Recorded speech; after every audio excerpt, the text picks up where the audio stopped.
Well, good morning, everybody. It's the Rev'd Ed here with another assembly.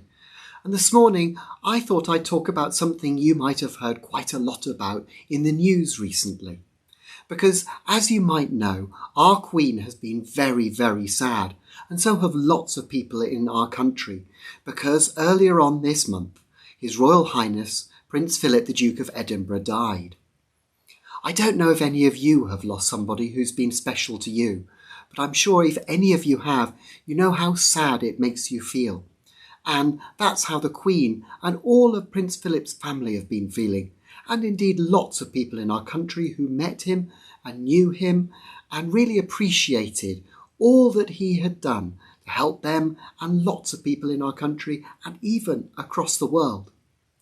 One of the things we do when we remember somebody special is we think about their life and all of the things that they did and use that to help us to remember them and to celebrate all that they've done so that they can continue to live on in our hearts and in our memories.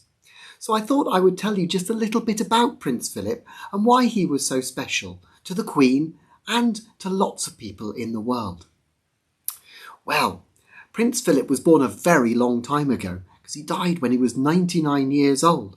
He was born on the 10th of June in 1921. And you know what? He was born into royalty. And so when he was born, he was actually Philip, Prince of Greece and Denmark, because he was part of the royal families of those countries. But he was also related to the British monarchy, and so he was distantly related to our own Queen Elizabeth as well. Well, after spending some of his later education at a boarding school up in Scotland, Philip joined the British Royal Navy. And you know what? He served his country and the Navy with great honour and distinction. He became second in command of a naval warship and he fought in World War II, protecting our country and making sure that we could live freely. But he met Elizabeth just when he was 18 years old, and he'd been asked to escort her, along with her little sister Margaret, to visit the Royal Naval College at Dartmouth, when their father, Elizabeth and Margaret's father, King George, was the king.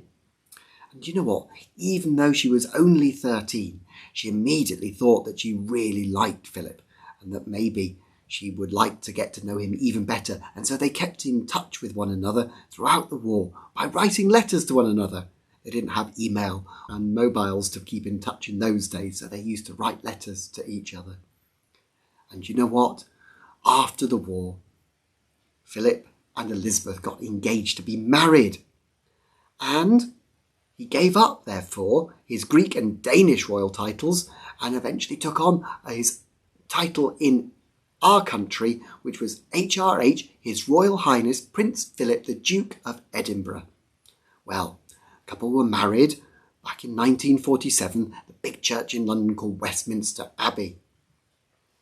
But actually, it wasn't many years after this that Elizabeth's father, King George VI, died on the 6th of February in 1952. And then that's when Elizabeth became our Queen, as she has been for a very, very long time. All of your lifetimes and all of my lifetime too, and more. Well, her coronation ceremony, that special time when they make somebody the king or the queen, was in June of 1953. And Philip, her husband, was right next to her on this very special occasion, supporting her and helping her. It was one of the wonderful things about him, because while Elizabeth has been our queen, Philip has always been with her, at her side, helping her and supporting her over the many, many years of her reign. Actually, the Queen has really appreciated it. And in 2012, when it was her Diamond Jubilee, that was 60 years of Elizabeth being Queen, she described Philip as her constant strength and stay. That means that she really appreciated that he was always by her side, supporting her and helping her in all that she did. But you know what? As well as helping the Queen, Prince Philip has done all sorts of things to help our country. He's been the patron of lots and lots of charities, things like the World Wildlife Fund and the British Heart Foundation. and he's also championed lots of sports and industries and tried to help our country.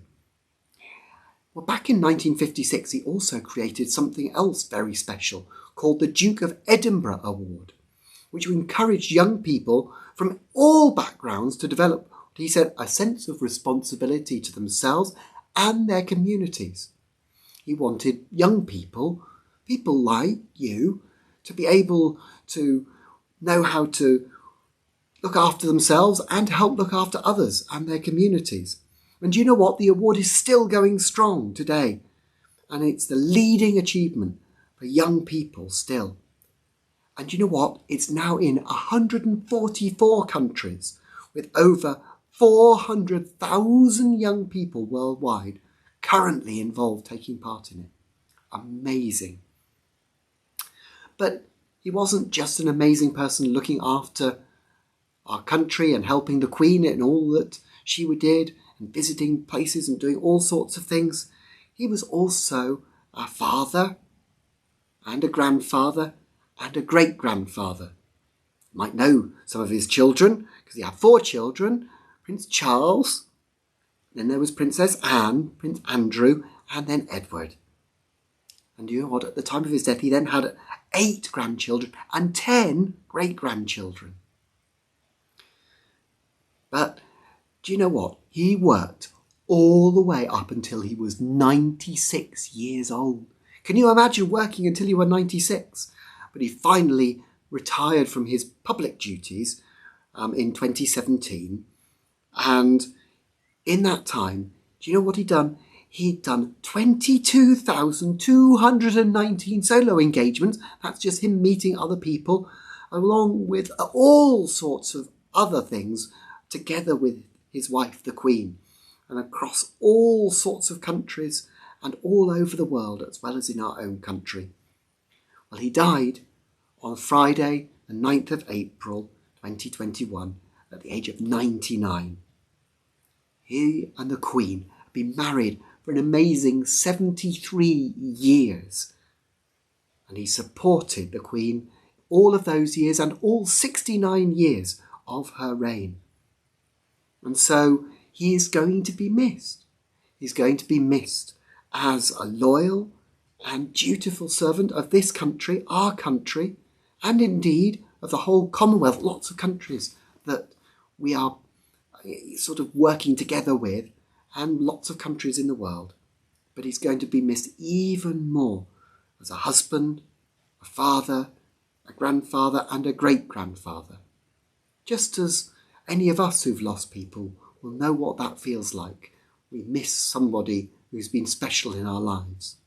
But I hope in thinking about Prince Philip and all that he has meant for our country and to the Queen and all of his family, that we can appreciate the lives of those people that we know around us too, and that we can always give thanks for the good things in life.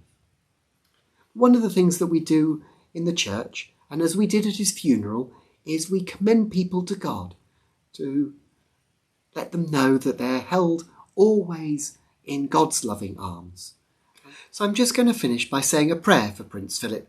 If you want to make this prayer your own, you can simply say Amen at the end.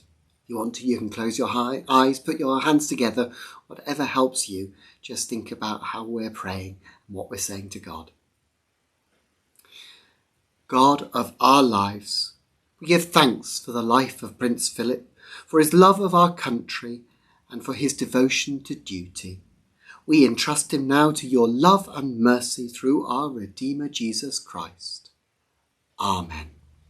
I hope you're all keeping well, and I look forward to the time I can come back into school. But until then, I hope you're enjoying all these video assemblies.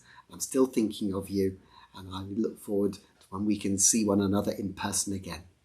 Bye-bye, everybody.